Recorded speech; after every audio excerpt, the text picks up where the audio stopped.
Hai guys, selamat datang ke YouTube channel Mawi TV. Okey, semalam Azia 2023 telah dilancarkan dan kita Malaysia adalah negara pertama di dunia yang menjual model tersebut, walaupun dia hanya membuat kemunculan lebih awal sehari di Indonesia dan mereka hanya buat kemunculan tapi tak buat jualan. Jadi di Malaysia lah di mana jualan yang pertama di dunia dibuat lah.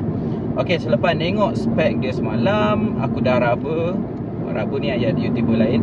Okey, aku dah dah teroka dia punya kereta tu. Okey, jadi aku nak cerita tentang, aku rasa Myvi AV sebenarnya lebih murah berbanding dengan Azia AV. Jadi kalau korang nak tahu, jangan lupa tekan button like dan juga subscribe. Kita jumpa sebentar lagi dalam YouTube channel Mawi TV.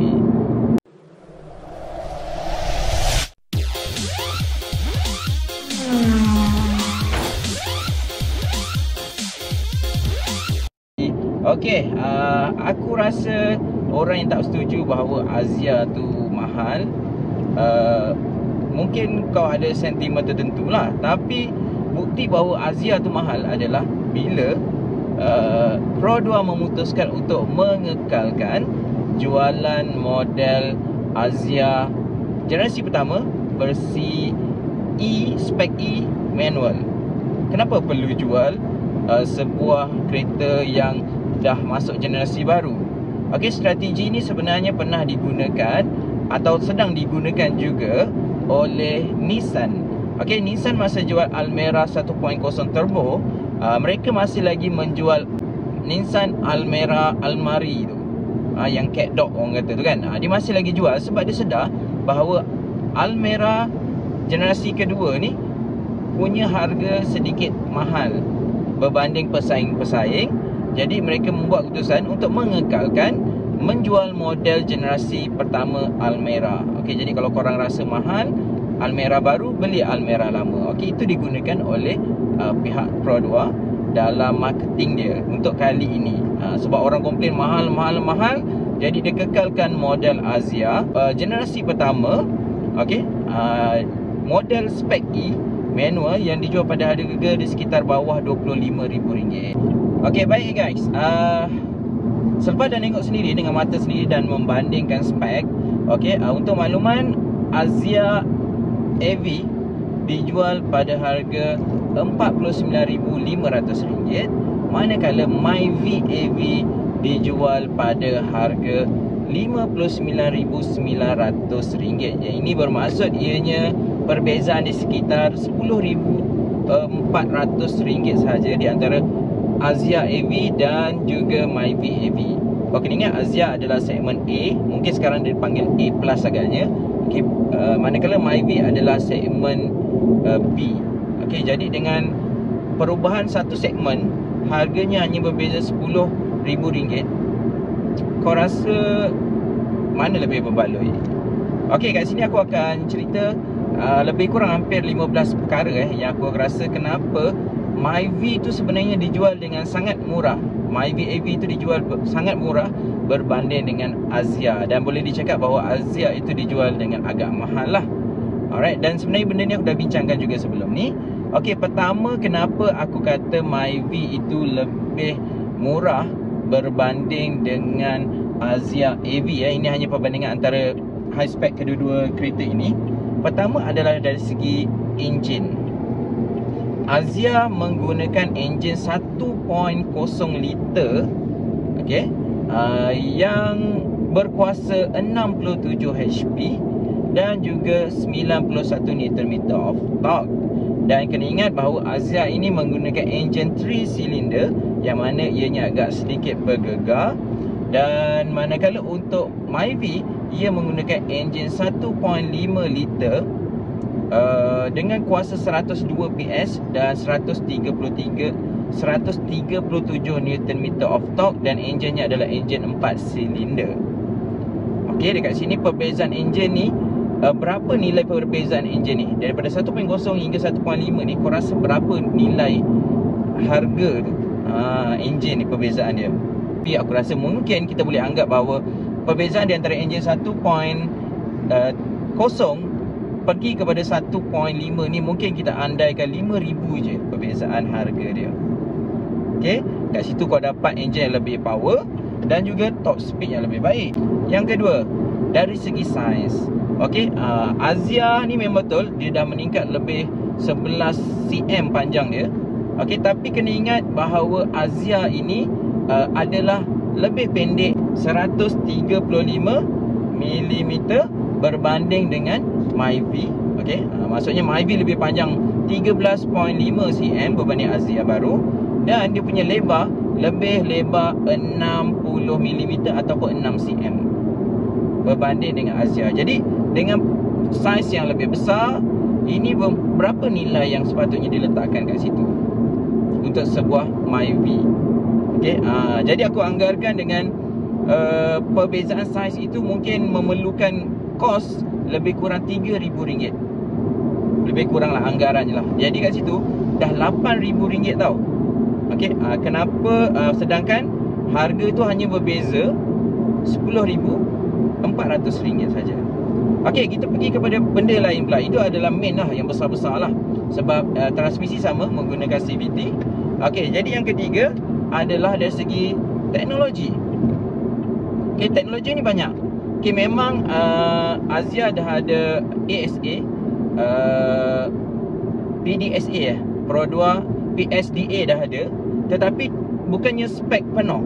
Okey, bukannya yang penuh macam kat Myvi.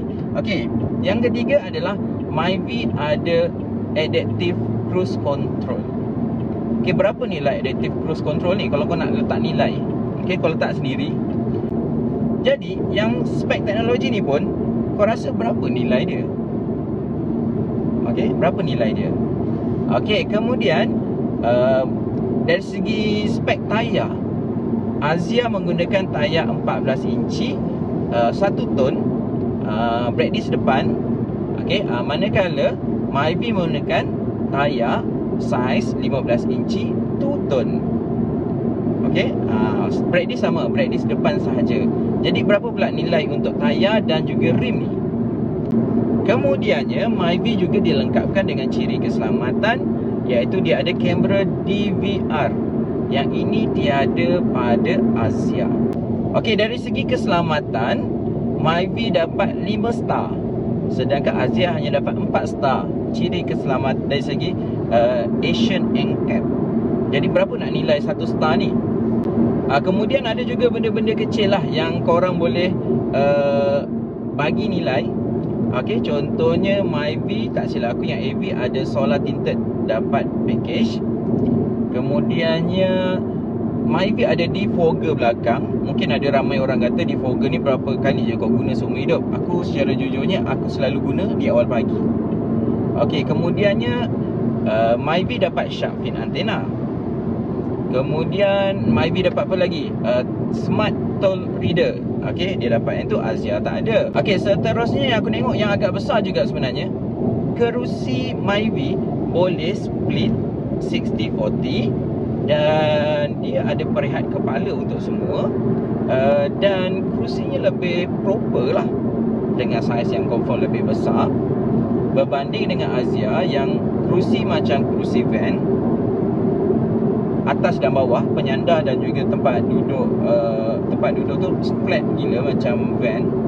Dan kemudiannya tak boleh lipat tapi tak boleh split 60-40. Yang ni dia tak ada. Pada aku mungkin nampak macam asalkan kursi cukup lah, tapi aku rasa ini ada kos dia. Kalau kosnya tak besar, aku rasa Pro 2 pun letak je split tu. Tapi yang ni dia tak letak. Aku rasa ini antara cara untuk mengurangkan kos untuk Azia tu sendiri. Okey, ini tak termasuk dengan kemasan-kemasan yang kecil-kecil lah, yang chrome ke, yang soft touch ke, ini tak termasuk.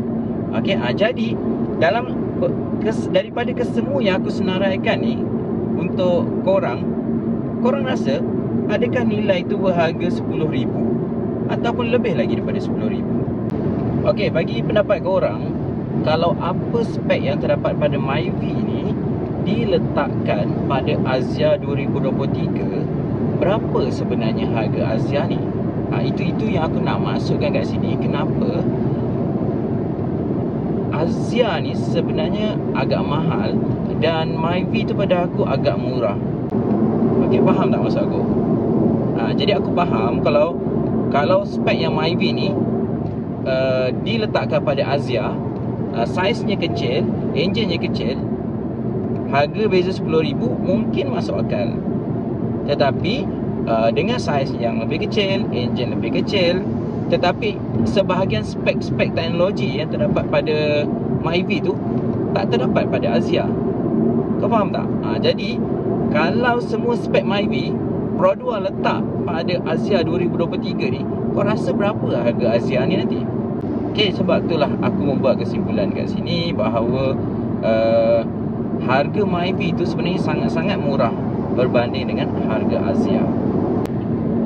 Okey, tetapi kalau nak jadi adil lah, tak adil lah nak bandingkan apa yang lebih kepada Myvi, apa pula yang terdapat pada Azia ni. Okey, jadi kalau nak jadikan ianya lebih adil, okey, apa pula kelebihan yang ada pada Azia yang mungkin tak ada pada Myvi?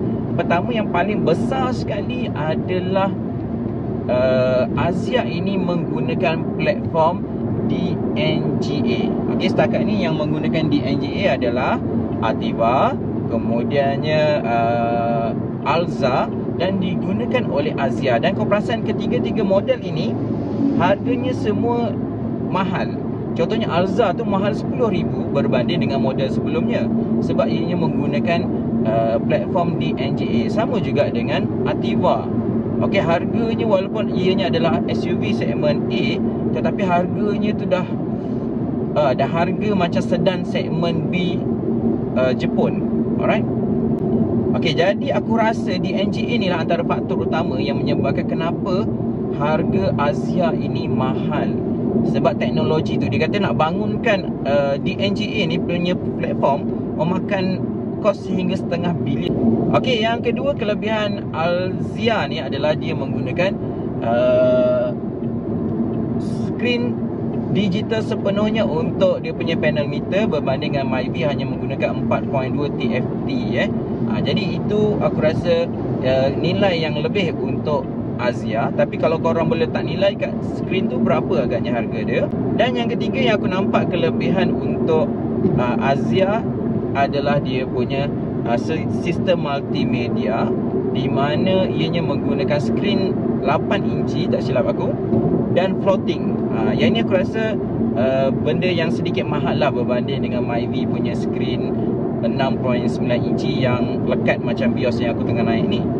Alright, jadi walaupun ada beberapa nilai tambah yang terdapat pada Azia ni, tapi aku secara peribadi rasa bahawa spek Myvi tu masih lebih padu dan ianya banyak lebih berbanding dengan Azia, dan ianya mengatasi nilai RM10,400 di antara perbezaan Azia AV dan juga Myvi AV. Alright.